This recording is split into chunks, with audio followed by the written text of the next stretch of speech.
Namaskar, welcome. Today my guest is Pankaj Jain, who is teaching at New Jersey University. Subjects are Indian religion and history.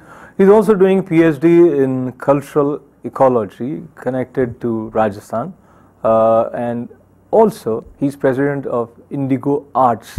And what this Indigo Arts is doing is creating waves, and it is being written about in lots of newspapers because it is bringing something which was not available for the masses. As he calls it, he is trying to bridge the gap between art and masses. So art for the masses is the special focus with which Pankaj is working these days. Pankaj, welcome to ITV Studio. Namaste. Namaste. And let us talk about Indigo Arts first, because that is the passion with which you are actively involved these days.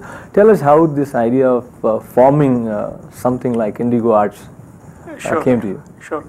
Yeah, when I was in Rajasthan this last summer for my research, PhD research, I met some artists there and I visited some art galleries, and I was so impressed, immensely impressed with the powerful depictions of Indian Rajasthani monuments, Indian cultural traditions, Indian myths and symbols. I thought, how come मैंने ये कभी आज तक देखा ही नहीं, ये सब जो पेंटिंग्स थी जो आर्ट गैलरीज में बंद थी अब तक, या तो जो एलिट्स जो जिसको विजिट करते हैं जहांगीर आर्ट गैलरी या दिल्ली में या न्यूयॉर्क में, तो हम तक क्यों नहीं पहुंची है कला आज तक। तो मुझे लगा कि ये इसमें एक ज़रूर कुछ गैप है, जो कला या साहित्य या जो भारत के हमारे ट्रेडिशंस हैं वो कुछ बंद कमरों तक सीमित क्यों रहें, क्यों ना हम इसको आम जनता तक ले जाएं। न्यू जर्सी में जहाँ इतने इंडियंस हैं, हमारे इतना बड़ा समाज है, वहाँ पे आज तक एक भी ऐसी आर्ट गैलरी नहीं है जहाँ भारतीय संस्कृति को चित्रों की मदद से प्रदर्शित किया जाए। तो फिर मुझे आइडिया है कि let us start with this art gallery, and since my wife is already an artist and designer, we launched this art gallery called Indigo Arts. And while you launched it, your chief guest was Upinder Chivukulaji, and you talked about connecting art to masses. What is it that you would define as art? Oh, very interesting question. Art, I think, हमारे परंपरा में माना गया है कि कला और साहित्य ये हमेशा समाज का दर्पण हुआ करता है और होता है। तो कला में वही हम दिखाते हैं जो समाज में चल रहा है, और समाज के लिए ही कला का जन्म भी होता है। जैसे आज अगर पॉपुलर कल्चर की बात करें तो वो फिल्मों ने बहुत डोमिनेट किया हुआ है, आई थिंक, जो मास मीडिया को, लेकिन जो रियल जो ट्रू आर्ट है या ट्रू साहित्य है, ट्रू स्टडी है या academic study of Indian culture है, वो बहुत ही लिमिटेड लोगों में बंट गया है और मासेस का ध्यान उस तरफ आज कम दिखता है।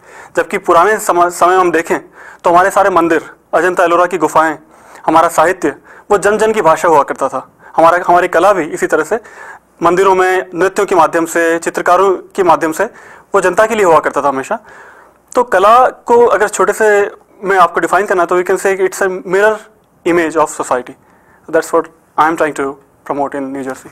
Pankaj ji, going by this definition, mirror image of the society, तो कुछ यूनिवर्सल भी होता है क्या आर्ट फॉर्म में? फॉर एग्जांपल, आप जैसे राजस्थान की बात कर रहे थे, या कुछ इंडिया की पेंटिंग्स हैं इंडियन कल्चर को लेकर यहाँ आ रही हैं, तो जो यहाँ रह रहे हैं न्यू जर्सी में, न्यूयॉर्क में, या समझिए कि जो इंडिया से कनेक्टेड नहीं है, उनके लिए इन पेंटिंग्स में क्या अपीलिंग हो सकता है? हाँ, ये थोड़ा अच्छा प्रश्न है आपका। जहाँ तक हमारे कलेक्शन की बात है तो उसमें हम चाहते हैं कि भारतीय कल्चरल ट्रेडिशंस को हम इसमें रिप्रेजेंट कर रहे हैं, तो इसमें आपको झलक मिलेगी तो भारतीय कल्चर की मिलेगी। हमारी सारी पेंटिंग्स में गणेश पे, बुद्धा पे, या भारतीय जो पैलेसेस हैं, हवेलियाँ जो हैं पुरानी उसमें, या अलग अलग जो हिस्टोरिक हमारी मिथ्स हैं, एपिक्स हैं, महाभारत रामायण पे बहुत सारी पेंटिंग्स हैं। तो मैं मानता हूँ कि इस paintings it's a small window towards Indian culture, पर जो इंडिया या इंडियन कल्चर से कनेक्टेड नहीं है तो वो भी मुझे लगता है कि इन वाइब्रेंट कलर्स को देख के they may start appreciating Indian culture in a way. So it may be a stepping stone towards Indian culture. क्योंकि इंडियन कल्चर को अब तक हम सिर्फ किताबों के माध्यम से देखते हैं, पढ़ते आए हैं या फिल्मों में देखते हैं, लेकिन ये एक यूनिक मीडिया है जो अब तक अनटच्ड रहा है, या तो इतना एब्स्ट्रैक्ट रहा है। अगर आर्ट गैलरीज में हम जाएंगे न्यूयॉर्क में तो इतना एब्स्ट्रैक्ट है कि आम आदमी को, मेरे जैसे को समझ में नहीं आती वो पेंटिंग्स, इतनी हाईफाई होती है, वो इतने बड़े बड़े आर्टिस्ट के नाम हैं तो मेरे ऊपर से जाती है वो। तो मैं चाहता था कि एक जैसे हमने पहले कहा कि समाज का दर्पण होना चाहिए, तो समाज का एक आम आदमी मेरे जैसा समझ सके उस आर्ट को, उसका अप्रिशिएट कर सके। तो अब तक जो आपने इंडिगो आर्ट्स की तरफ से एग्जीबिशंस ऑर्गेनाइज की हैं, उनका रिस्पांस कैसा रहा है? आप जैसे एक्सपेक्ट करे थे उसी तरह का है या? जैसे अशोक जी, हम दोनों जोधपुर से हमने पहले भी बात की थी, जब शुरू करना चाहते थे हम, तो पहले मुझे बहुत अप्रीहेंशन था, पता नहीं आज तक किसी ने किया नहीं न्यू जर्सी में ये, और मैंने भी नहीं किया ये सब काम पहले। मैं अपनी पढ़ाई में बिजी था, मैं पीएचडी, जैसा आपने कहा, पीएचडी कर रहा हूँ इंडियन कल्चर में। तो अब तक मैं सिर्फ एकेडमिक रिसर्च में इन्वॉल्व था, लेकिन जब मैंने शुरू किया तो भगवान का ये बहुत ही मुझे हम पे आशीर्वाद रहा है कि बहुत ही अच्छा रिस्पॉन्स हमें मिला है। और सारे न्यूज़पेपर, जो न्यू जर्सी का सबसे बड़ा न्यूज़पेपर है स्टार लेजर, उसने हमारे बारे में लिखा है, होम न्यूज़ ट्रिब्यून ने लिखा है, टीवी के जो हमारे स्टेशंस हैं न्यू जर्सी में, उन्होंने हमारे बारे में ब्रॉडकास्ट किया है, और काफ़ी सारे न्यूज़पेपर्स ने भी हमको बहुत ही सपोर्ट किया है। आई थिंक उनको भी लगा कि ये पहली बार न्यू जर्सी में हो रहा है, तो क्यों ना हम लिखें इस बारे में, और उसके कारण हमें बहुत ही अच्छा रिस्पांस मिला है हमारे सभी साथियों का, भारतीय जो हमारे साथी हैं हमारे न्यू जर्सी में। तो अब तक तो आशा से कहीं अधिक मुझे सफलता मिली है, कम से कम जो अवेयरनेस होनी चाहिए आर्ट के बारे में धीरे धीरे लोगों में फैल रही है बहुत अच्छी तरह से। पंकज, आप काफ़ी मल्टी डायमेंशनल पर्सनैलिटी मैं कहूँगा, क्योंकि आर्ट फॉर्म्स में भी आपका इंटरेस्ट है, फिर आप न्यू जर्सी यूनिवर्सिटी में इंडियन रिलीजन और हिस्ट्री पढ़ा रहे हैं, और आप पीएचडी भी कर रहे हैं राजस्थान में कल्चरल इकोलॉजी के विषय पर, और ये शब्द बार बार आ रहा है कल्चर जैसे, तो बहुत बार हम इस शब्द का प्रयोग करते हैं, पर ठीक हम सोचते भी नहीं है कि कल्चर और रिलीजन में क्या डिफरेंस है, या इंडियन कल्चर जब हम कहते हैं तो what is it that probably it means to us. तो how would you define Indian culture? जी, ये तो बहुत ही गुड प्रश्न है। मतलब बड़े बड़े विद्वान और संत महात्मा भी आई थिंक जब डेफिनेशन की तरफ अगर आप पूछें उनसे, तो वो it's a very evading question, you know, how to define Indian culture, it's such a huge question. मैं जैसा आम आदमी मैं कोशिश करता हूँ, जो मैंने कई सालों से मैं जो सुनता आया हूँ, पढ़ता आया हूँ, स्वाध्याय में दादाजी, पांडुरंग शास्त्री, आठवले जी से जो मैंने सुना है, तो उसको फॉलो करते हुए मैं उसको कोशिश करता हूँ। तो उन्होंने हमेशा कहा कि कल्चर के 3 पिलर्स होते हैं, 3 pillars of culture, way of life, way of worship और वे ऑफ थिंकिंग। तो उसी को बिल्डअप करते हुए अगर सोचें तो what is way of thinking, what is Indic way of thinking? I think very unique way of thinking in India is to see divinity in every form of life, animals, even stones, trees, mountains, rivers. It's a very unique way of thinking which is only existing in India, to see divinity in everything. Building on to the next step, way of worship, तो इसी को build करते हुए तो हमने हर चीज़ को पूजा है। महेंद्र कपूर का गाना भी है वो, मैं उस देश की गीत गाता हूँ जहाँ पत्थर भी पूजे जाते हैं। तो ये बहुत ही यूनिक वे ऑफ वर्शिप है हमारा, जो हमने हर चीज़ को पूजा है। और फिर उसके आगे थर्ड स्टेप में जाएँ तो वे ऑफ लाइफ, तो कैसे जीना है, जीवन भी ऐसा जीना है कि हर चीज़ जो हमसे कनेक्टेड है, प्रकृति के साधन जो हैं, तो उसको हमेशा कम से कम नुकसान पहुंचाएं, उसको न सिर्फ उपभोग या उपयोग की दृष्टि से देखें, बल्कि उसको उपासना की दृष्टि से देखें। तो उसको मिला के अगर हम डिफाइन करना चाहें तो हम कह सकते हैं कि भारतीय संस्कृति इन तीनों के मिलन से बनी है, वे of thinking, way of worship और वे ऑफ लाइफ। और उसी से कनेक्टेड कॉन्सेप्ट है जो धर्म का कॉन्सेप्ट है हमारा। तो धर्म के ट्रेडिशंस में फिर हमारे जो 3-4 जो मेन ट्रेडिशंस हैं, हिंदू धर्म, जैन धर्म, बौद्ध धर्म और सिख धर्म, जो 4 हमारे पिलर्स हम कह सकते हैं धार्मिक ट्रेडिशंस को। तो इन सब का मिला जुला अगर हम एक मिश्रण बनाएं तो मुझे लगता है वो भारतीय संस्कृति होगी। क्योंकि जो आज की जो संस्कृति हमारे सामने है भारत में आज, मेरा ये बहुत ही strongly I believe that it has been influenced very strongly not just by Vedic culture but by very strong philosophies from Jainism, Buddhism and Sikhism. So it's a unique mixture, amalgam of all 4 traditions.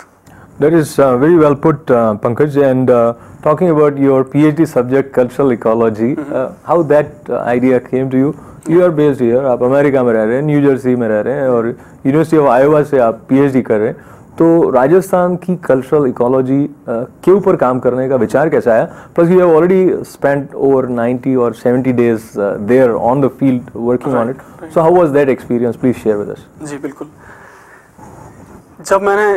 मैं जब नया आया था America में, तो मैं तो as a software engineer आया था, H1 वीज़ा पे कंप्यूटर प्रोग्रामिंग करता रहा कुछ साल।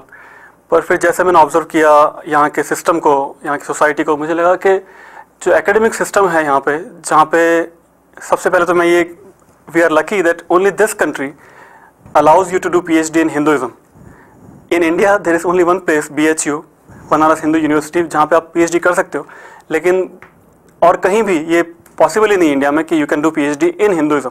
There is nothing as such, there is no such programme called Indian culture पे अगर आपको पीएचडी करनी तो है ही नहीं, पॉसिबल ही नहीं कहीं भी। आप संस्कृत में कर सकते हो या बीएचयू में जरूर कर सकते हो, लेकिन बाकी कहीं भी यूनिवर्सिटी में धर्म के नाम से डिपार्टमेंट ही नहीं है।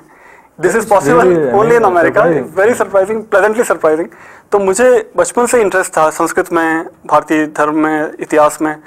तो मेरे वो बचपन के जो संस्कार थे वो यहाँ के जागृत हो गए। मुझे ये लगा कि यहाँ में पॉसिबल है, क्यों ना अपना करियर चेंज करूँ।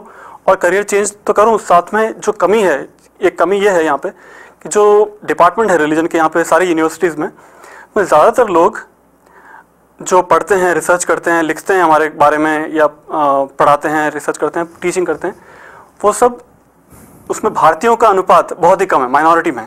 मतलब mostly they are outsiders who are writing और talking about our culture, researching about us. तो I thought why not I switch to this career where I being a Indian I can study and teach and write about Indian culture from my perspective.